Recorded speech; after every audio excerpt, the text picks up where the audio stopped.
আমরা সুখের জন্য সারাদিন দৌড়াই, সুখ কিন্তু আজ পর্যন্ত আমরা কেউ চোখে দেখি নাই।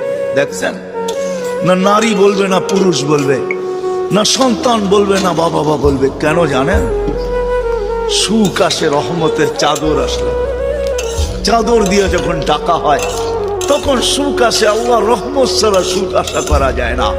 আর আল্লাহর রহমত মুহাম্মদুর রাসূলুল্লাহ ছাড়া পাওয়া যায় না, না না না না না।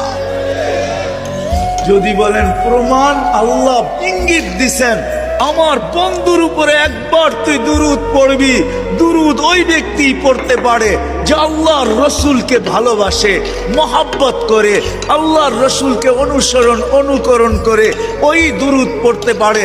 আল্লাহ বলে একবার পড়বি, 10টা রহমতের চাদর দিয়ে তোকে আমি ডাকবো। একবার পড়লে 10 বার, 10 বার পড়লে 100 বার, 100 বার পড়লে 1000 বার, 1000 বার পড়লে 10,000 বার, কমসে কম। এই জন্য সুখ নাই, আছে সুখ নাই।